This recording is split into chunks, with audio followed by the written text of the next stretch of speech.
kuatkan hati. Negeri ini memanggilmu kawan. Belajar bergerak berbagi untuk negeri. Guru penggerak majukan pendidikan. Guru penggerak menghamba para murid. Kreatif rancang pembelajaran. Hargai potensi, tingkatkan prestasi. Lahirkan profil pelajar Pancasila. Belajar bergerak berbagi untuk negeri. Kita menjalin kolaborasi. Belajar bergerak berbagi untuk negeri. Demi bakti pada Ibu Pertiwi.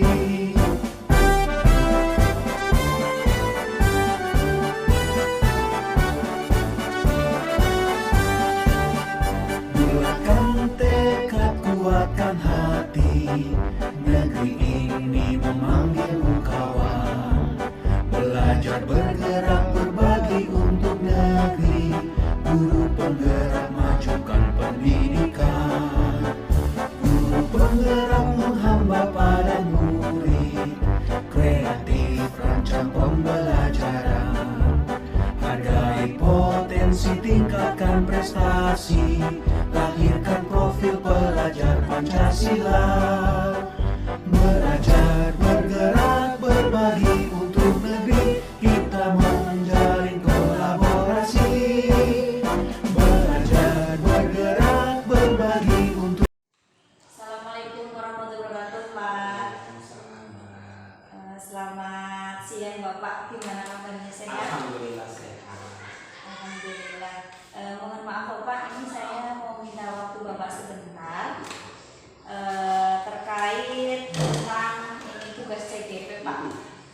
Ini tentang pengambilan keputusan berbasis nilai-nilai kebajikan sebagai seorang pemimpin. Kebetulan Bapak kan kepala sekolah di SD Negeri Kaliurang 4. Nah, di sini langsung saja nih, Pak. Oh, okay.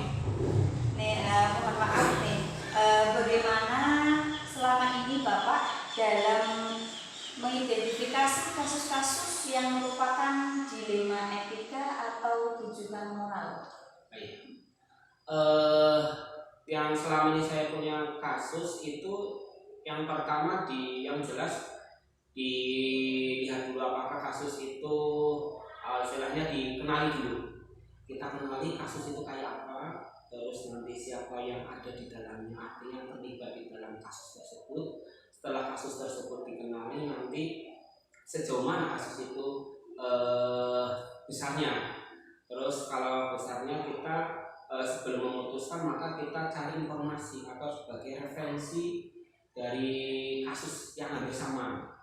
Mungkin tahun yang sebelumnya atau waktu sebelumnya sudah terjadi kasus yang semacam itu. Kita lihat di sana apakah pernah ada kasus semacam itu. Kalau sudah pernah ada, nanti sebagai referensinya itu sebagai acuannya, dan untuk memutuskannya nanti kita tetap melihat dari acuan itu.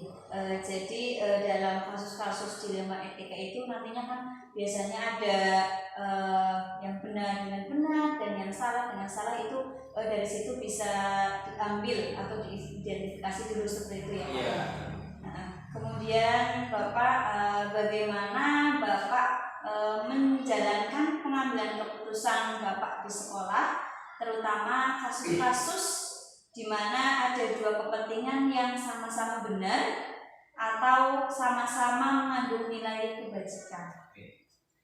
Dari kasus tersebut sama-sama benar dan sama-sama kebajikan, maka yang saya ambil itu dari ininya, makanya sejauh mana. Jadi efek dari kebijakan itu atau kasus itu dampaknya kayak apa?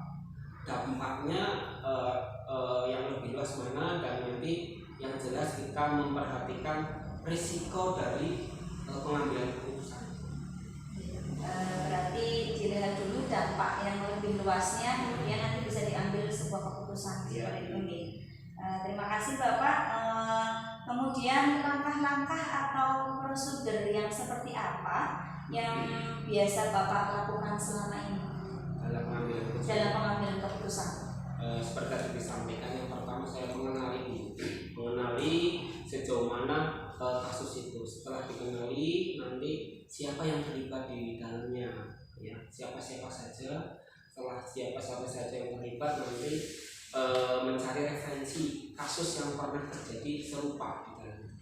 Setelah kasus serupa, maka saya mencari analog. Seandainya kasus ini diselesaikan dengan cara seperti ini, nanti dampaknya seperti apa? Apakah dampaknya sangat buruk atau seperti itu? Nah, nanti itu juga dicari analognya dulu. Sebelum analog nanti sebelum final memutuskan sesuatu, maka saya mencari dasar. Artinya biasa dalam membuat tugas itu ada dasarnya. Tentunya misalnya peraturan yang mengikat dan sebagainya, itu sebagai salah satu sumber dari keputusan. Setelah dasar sudah selesai, maka saya memberanikan diri untuk memutuskan. Setelah memutuskan, nanti jangka berapa waktu, hari, bulan mungkin itu diputuskan. Setelah diputuskan disampaikan ke yang bersangkutan terkait dengan tugas itu, apakah putusan itu sudah baik. Kalau seandainya tidak baik, maka direview lagi atau diperbaiki putusan tersebut. Itu biasanya saya. Jadi banyak langkah-langkahnya ya Pak ya, meminimalisir dampaknya itu seperti keputusannya itu nanti akan seperti apa. Setelah mengenalinya nanti Bapak baru bisa mengambil keputusannya itu. Nah, terima kasih untuk selanjutnya nih Bapak. Hal-hal apa saja Pak yang selama ini dianggap efektif dalam mengambil sebuah keputusan? Yang efektif dalam mengambil keputusan, yang pertama kita jangan terburu-buru untuk mengambil sebuah keputusan. Tadi saya sampaikan mengenali siapa dan sebagainya, menganalisis juga, tapi kita meminta pertimbangan dengan teman, ya waktu di sekolah dengan teman-teman yang terlibat di sana yang sudah pernah menangani kasus tersebut. Setelah itu nanti kasus tersebut, keputusan tersebut nanti disampaikan, dan nanti kita nggak saklek dengan keputusan itu, dan apabila perlu direview atau diperbaiki, maka perbaikilah dengan senang hati supaya tidak menjadi tidak timbul risiko yang besar. Jadi dari yang Bapak telah jelaskan itu, yang pertama jangan terburu-buru, kemudian meminta pertimbangan dari orang yang terlibat dari kasus tersebut ya Pak ya, supaya nantinya tidak merugikan kedua belah pihak atau salah satu pihak seperti itu ya Pak ya. Ini Pak, hal-hal apa saja Pak yang selama ini menjadi tantangan Bapak dalam mengambil sebuah keputusan? Yang menjadi tantangan itu kebiasaan. Jadi kebiasaan yang sudah tertanam di suatu lingkungan, kita akan mengambil keputusan itu agak repot. Apalagi keputusan tersebut bertolak belakang dengan kebiasaan. Itu yang susahnya itu seperti itu. Jadi harus benar-benar teliti dengan apa yang akan diputuskan, supaya nanti yang sudah membudaya padahal tidak sesuai dengan apa keyakinan saya itu, nanti itu harus kita benar-benar bagaimana mencari cara supaya nanti akan menerima keputusan itu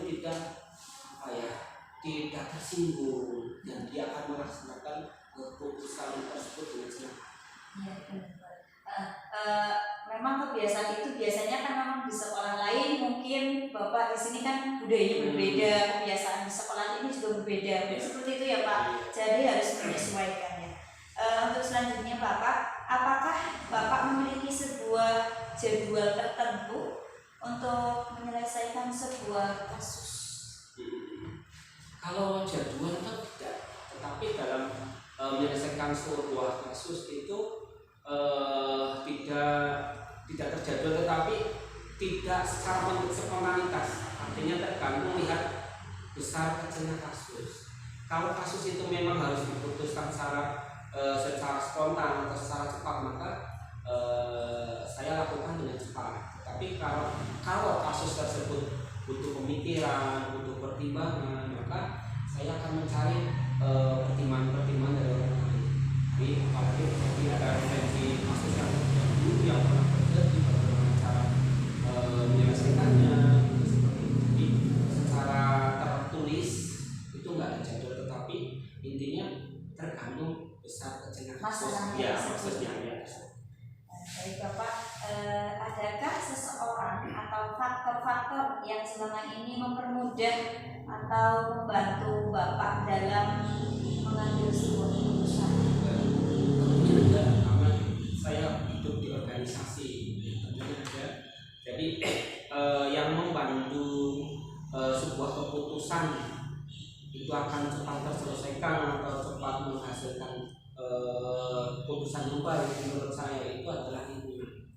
Kebetulan saya di sekolah, maka teman guru akan membantu saya mengambil keputusan, di mana teman guru sebagai sharing permasalahan, apalagi teman guru sudah lama, mungkin dia sudah pernah menangani kasus tersebut, ataupun bukan hanya guru tetapi tergantung lingkungan, mungkin masyarakat, mungkin tergantung kasus tersebut adanya di mana, siapa yang terlibat seperti itu. Ya, tergantung posisi kasus permasalahannya itu, entah itu di sekolah, entah itu di masyarakat, seperti itu ya. Berarti menyesuaikan ya Pak ya. Jadi yang jelas dia akan membantu untuk mengambil keputusan.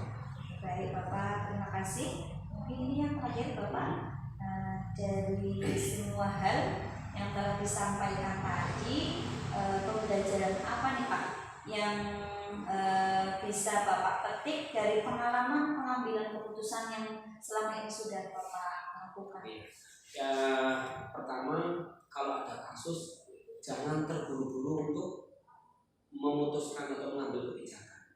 Kita analisis dulu, kita kenali dulu kasus tersebut, kita cari referensi-referensi yang pernah ada, terus nanti kita cari sumber-sumber yang akan mendukung dari keputusan yang akan disampaikan, dan yang setelah itu baru kita memutuskan. Setelah memutuskan itu pun tidak satu harus dilaksanakan, jadi tidak harus sudah diputuskan terus diputuskan berarti itu sudah jadi keputusan.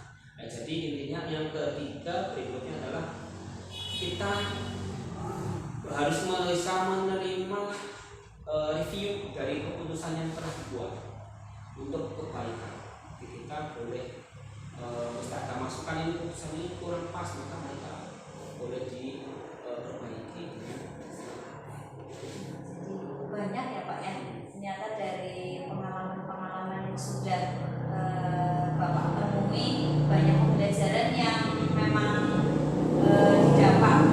Jadi ada jalan guru, kemudian menganalisis, kemudian ada juga beberapa referensi yang perlu dibutuhkan, kemudian sumbernya, dan menerima masukan, perlu menerima masukan dari teman-teman seperti itu ya.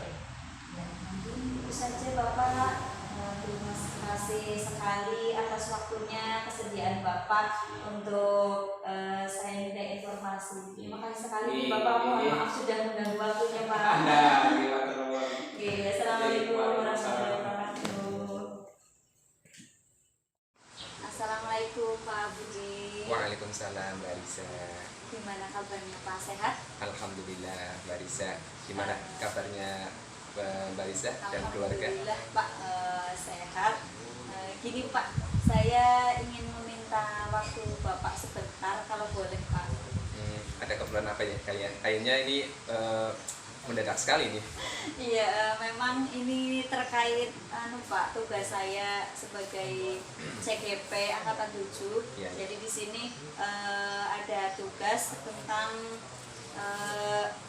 pengambilan keputusan berbasis nilai-nilai kebajikan seorang pemimpin.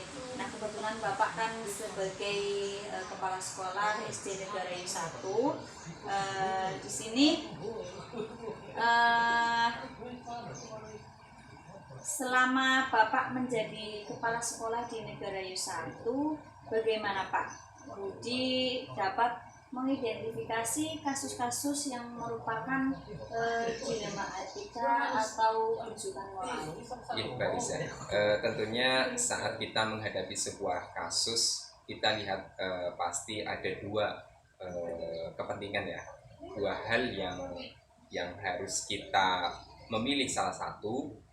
Kalau dua hal itu sama-sama bagusnya, sama-sama baiknya, itu pasti masuknya pada dilema etika, dan itu sulit karena sama-sama baik.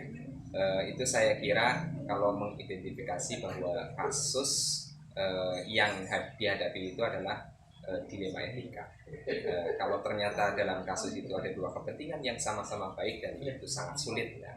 Namanya saja sulit ya, kasus ini sulit ya, bisa dikatakan dilema, suatu pilihan yang sulit. Sedangkan pada kasus yang terdapat rujukan moral, saya identifikasi itu sebagai dua kepentingan, yang satu benar melawan kepentingan yang salah atau keliru. Jadi dari rujukan moral itu tadi di antara kebenaran dan salah gitu ya Pak. Kemudian kalau dari dilema etika itu dari permasalahan memang itu benar dan benar, seperti itu Pak.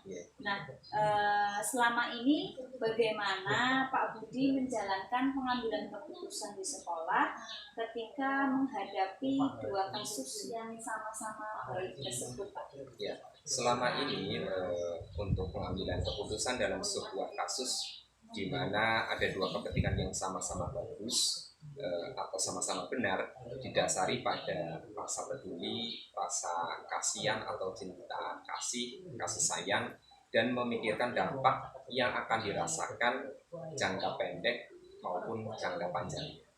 Jadi dari kasus tersebut di mana sama-sama bagus, dan itu harus kita benar ambil keputusan yang supaya tidak ada yang satu merugikan ataupun satu menguntungkan gitu ya Pak ya.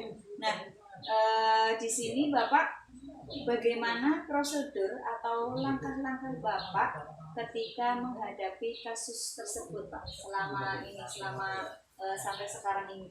Prosedur atau langkah-langkah yang dilakukan dalam pengambilan keputusan selama ini itu dengan melakukan analisis kasus, melihat siapa saja yang terlibat, nilai apa saja yang bertentangan, data dan fakta yang mendukung, serta melakukan uji kebenaran atau salah. Jadi bisa saya tangkap selama ini yang Pak Budi lakukan itu yang pertama analisis kasusnya terlebih dahulu ya Pak ya. Kemudian tadi siapa saja yang terlibat dalam kasus tersebut.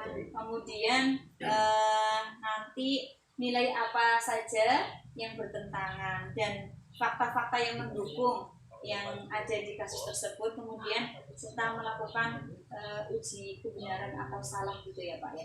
Nah, dalam hal ini Pak, hal-hal apa saja yang selama ini Bapak anggap efektif dalam pengambilan keputusan pada kasus-kasus dilema etika? Ya, kita mengenali bahwa ada nilai-nilai yang saling bertentangan dalam suatu kasus, menentukan siapa yang terlibat dalam kasus tersebut dan mengumpulkan fakta-fakta relevan yang ada. Pengujian benar atau salah, dan pengujian paradigma benar melawan benar. Nah, selama ini Pak, hal-hal apa saja yang merupakan tantangan Bapak dalam pengambilan sebuah keputusan pada kasus-kasus dilema etika? Tentunya dalam pengambilan keputusan yang merupakan tantangan bagi saya adalah mempertimbangkan segala dampak yang ada. Berpikir lebih matang, tidak menuruti emosi, jangan terpengaruh pada orang lain, dan menentukan nilai-nilai kebenarannya. Jadi tantangan yang selama ini dirasakan Pak Budi itu mempertimbangkan dampak yang nantinya setelah diambil keputusan itu dampaknya seperti apa. Kemudian juga berpikir lebih matang supaya tidak menderita emosi. Biasanya kan karena pada saat itu juga kita harus mengambil keputusan, kadang emosi kita Betul. tidak terkontrol gitu ya.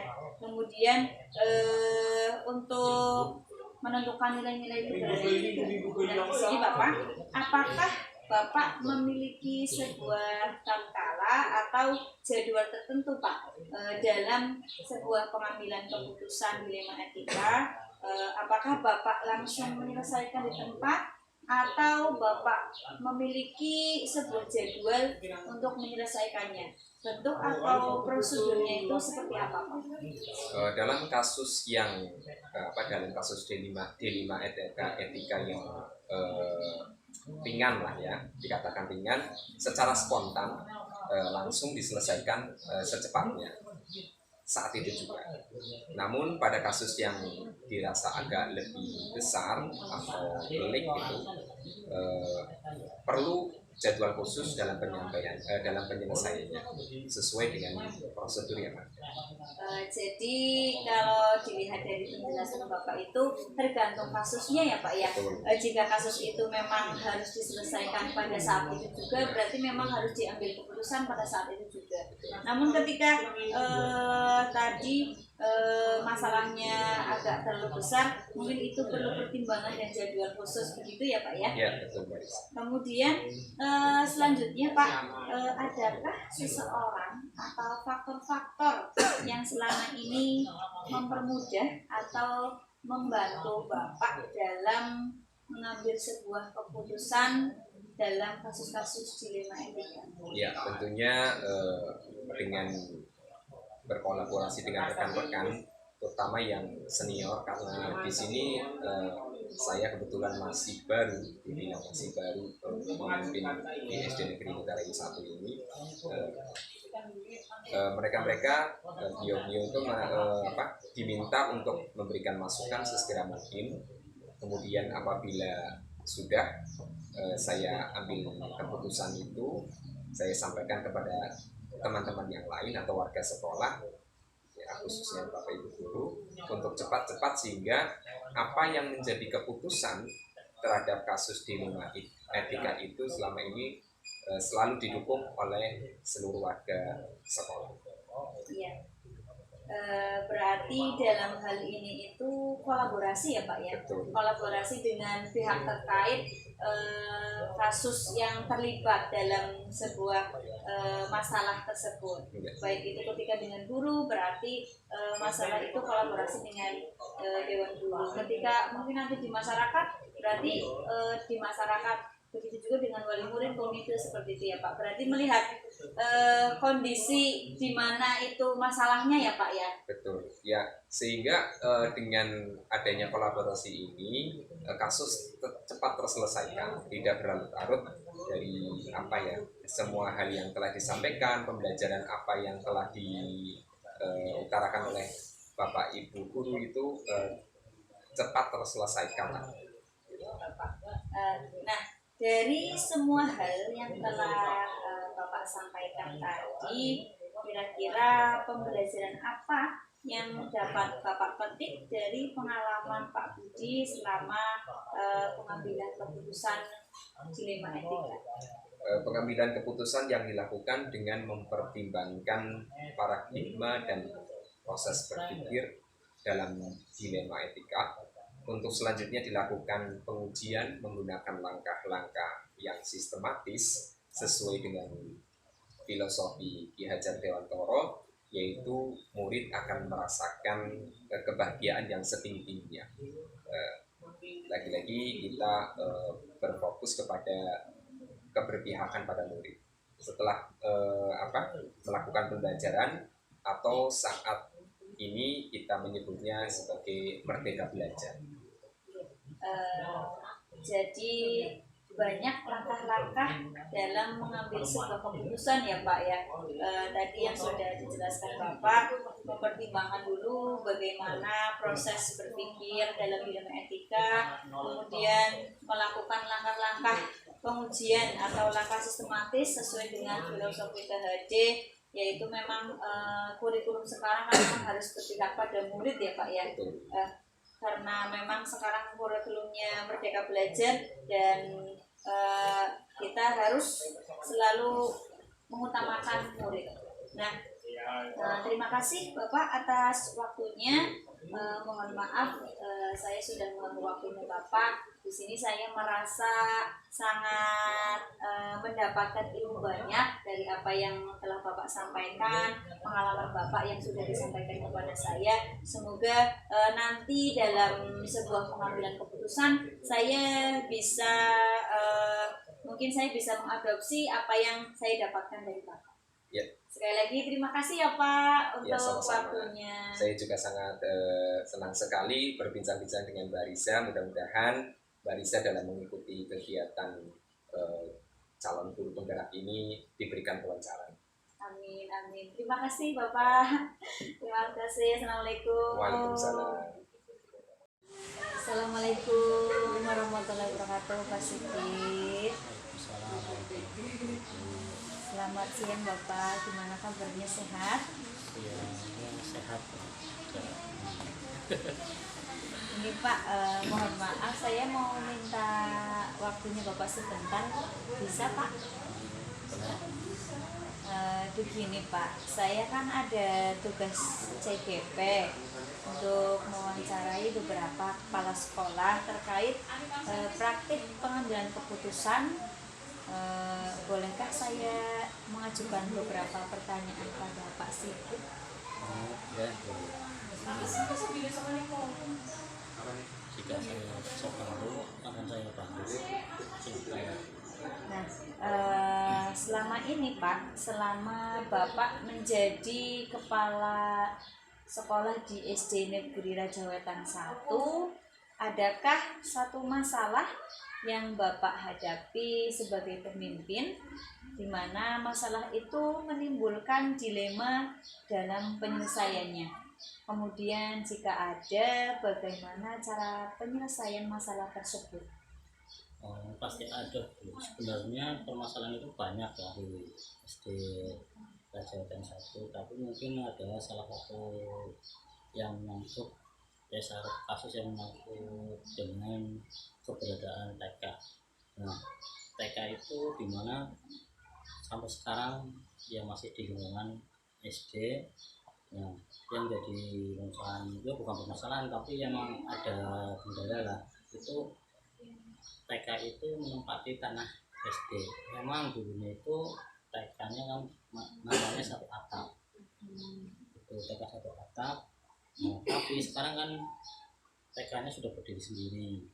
Nah, kemudian melihat TK yang ada di Kecamatan Tunjung juga yang khususnya di Kecamatan Tunjung juga yang tadinya satu atap itu sudah memisahkan atau sudah lokasinya otomatis sudah pindah bukan di satu lingkungan SD itu. Nah, kemudian juga dari permasalahan tersebut yang mungkin saya sebagai kepala sekolah di situ yang mengalami dilema ya, di mana saya harus berhadapan dengan yayasan TK, dengan guru-guru TK-nya juga di situ yang setiap hari mungkin temu ya, karena harus memberi pengertian ya tentang mengenai tanah tersebut. Nah, sedangkan tanah SD saya sendiri juga yang mungkin yang membutuhkan tanah tersebut untuk memperluas atau memperlebar untuk sarana prasarananya. Jadi dilihat dari permasalahannya itu memang ada sebuah dilema ya Pak ya, untuk mengambil sebuah keputusan, ada sebuah kebingungan yang benar-benar harus bisa untuk mengambil keputusan dengan tepat gitu ya Pak ya. Nah, lantas dari yang tadi Bapak ceritakan, itu keputusan apa yang Pak Sigit ambil pada saat itu Pak? Ya, keputusan yang saya ambil itu yang pertama mengenai intinya komunikasi lah dengan guru-guru TK, kemudian agar berusaha mencari lahan untuk membangun gedung TK. Nah, tersebut mungkin dengan mencari bantuan kepada pihak-pihak yang berwenang ataupun yayasan dengan minta bantuan ataupun minta bantuan dari wali murid TK-nya tersebut. Luar biasa ini Pak. Masalahnya cukup membuat kita bingung ya Pak ya, mau mengambil keputusan yang seperti apa. Tapi dari adanya ini yang tadi Bapak sampaikan, menurut saya keputusan Bapak itu sudah sangat solutif Pak. Jadi dari modul yang saya pelajari saat ini itu ada 2 jenis dilema, yaitu dilema etika yang merupakan dilema kebenaran lawan kebenaran, dan juga bujukan moral, di mana bahwa benar Pak Sigit itu membutuhkan tanah itu untuk kegiatan yang lain, tapi di sisi lain TK juga membutuhkan lahan itu untuk keseharian pembelajaran gitu ya Pak ya. Dan di sini ada bujukan moral yang merupakan kebenaran lawan kesalahan. Nah, menurut Pak Sigit, bagaimana Bapak dapat mengidentifikasi kasus yang Bapak hadapi ini, mana yang merupakan dilema etika dan mana yang merupakan bujukan moral? Kita bujukan moral ya. Ya saya mungkin harus melihat itu kasusnya.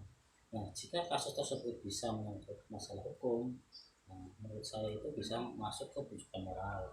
Tapi jika suatu kasus yang saya hadapi memiliki pilihan yang saya anggap sama-sama benar, nah, maka itu termasuk dilema etika. Itu menurut saya. Jadi bagaimana Bapak menjalankan pengambilan keputusan di sekolah, terutama untuk kasus-kasus di mana ada 2 kepentingan yang sama-sama benar atau sama-sama mengandung nilai kebajikan Pak?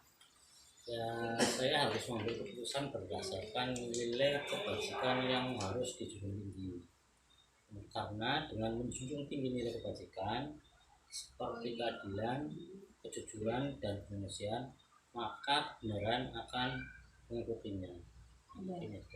Jadi dari nilai kebajikan yang dijunjung tinggi itu keadilan, kejujuran, dan kemanusiaan, maka kebenaran akan mengikuti, seperti itu ya Pak ya. Nah, kemudian Pak, langkah-langkah atau prosedur seperti apa yang bisa Pak Sigit lakukan selama ini Pak? Ya, mungkin yang pertama saya akan tadi ya menemui guru-guru ya, guru TK untuk mengkomunikasikan ya, serta secara intens berkomunikasi.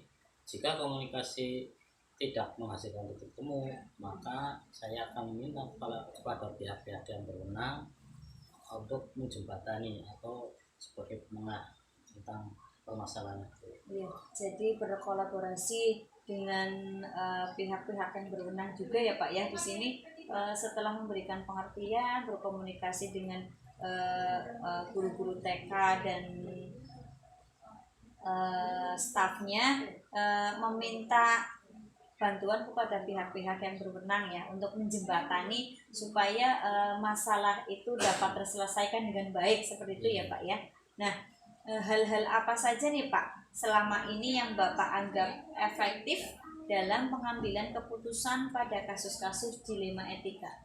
Yang menurut saya yang paling efektif ya dengan adanya komunikasi ya, yang baik antara semua pihak yang terlibat dalam kasus tersebut. Karena tadi ya guru TK, terus yang berwenang, pihak yang berwenang, contohnya yayasan, terus mungkin juga antara pengawas dan mungkin guru-guru yang ada di SD tersebut juga dilibatkan semua. Mungkin juga dari pihak desa juga kadang dimintai solusinya atau apa tentang keberadaan mereka yang belum mempunyai lahan.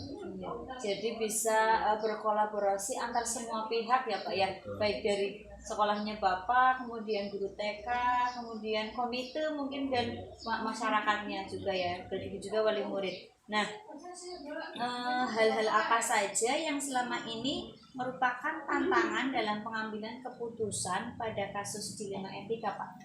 Ya, tantangannya yang saya hadapi yaitu tentang tidak adanya keterbukaan. Nah, kondisi dari suatu pihak. Jadi dalam kasus dilema etika ini dibutuhkan keterbukaan dari suatu pihak untuk menyelesaikan masalah tersebut. Karena memang dengan keterbukaan nanti akan menemukan solusi ya Pak ya, untuk tidak yang namanya tidak merugikan salah satu pihak seperti itu ya Pak ya. Nah, apakah Bapak memiliki sebuah jadwal tertentu dalam sebuah penyelesaian kasus dilema etika? Apakah Bapak langsung menyelesaikan masalah itu di tempat atau memiliki sebuah jadwal untuk menyelesaikannya?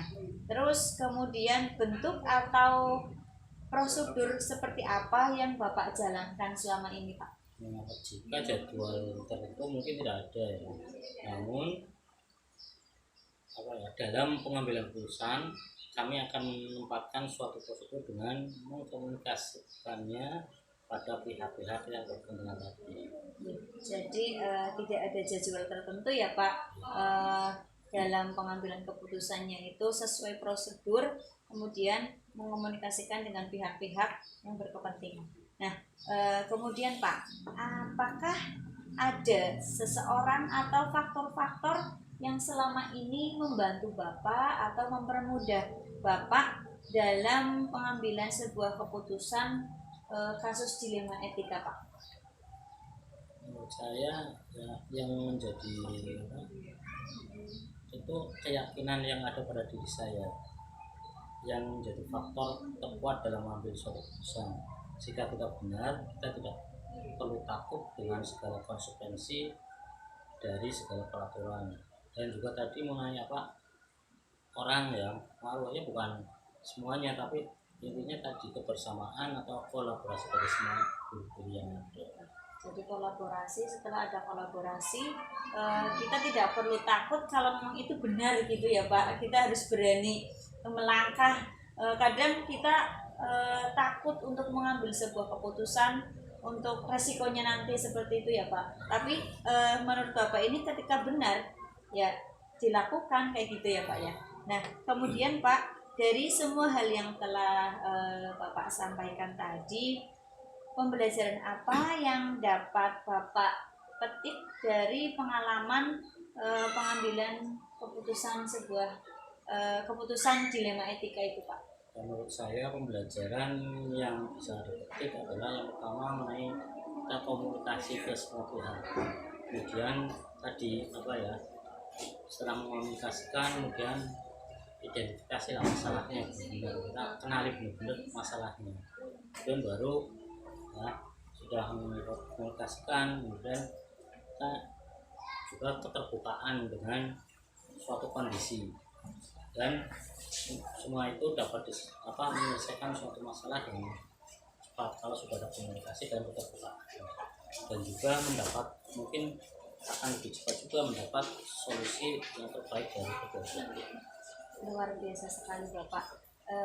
Terima kasih Bapak dari pembicaraan kita kali ini. Banyak sekali ilmu yang saya dapatkan, banyak sekali pengalamannya Bapak yang sudah memberikan saya gambaran untuk mengambil sebuah keputusan dari kasus-kasus dilema etika. Terima kasih Bapak. Semoga pertemuan kita hari ini nanti saya dapat memberikan atau mengambil sebuah keputusan yang Bapak ambil mungkin nanti dapat saya terapkan dalam kehidupan sehari-hari ataupun dalam kehidupan saya.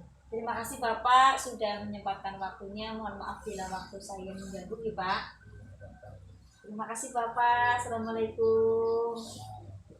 Negeri demi bakti pada Ibu Pertiwi, belajar bergerak berbagi untuk negeri, kita menjalin kolaborasi.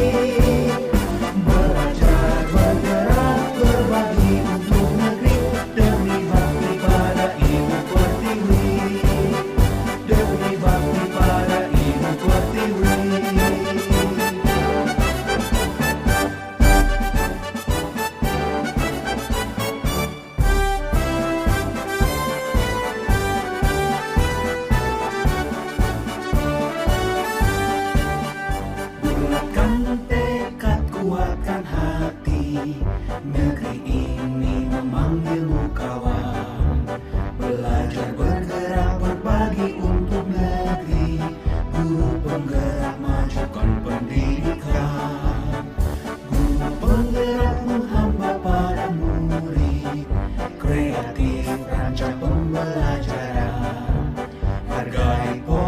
kompetensi, tingkatkan prestasi, lahirkan profil pelajar Pancasila. Belajar, bergerak, berbagi untuk negeri, kita menjalin kolaborasi. Belajar, bergerak, berbagi untuk negeri, demi bakti pada Ibu Pertiwi.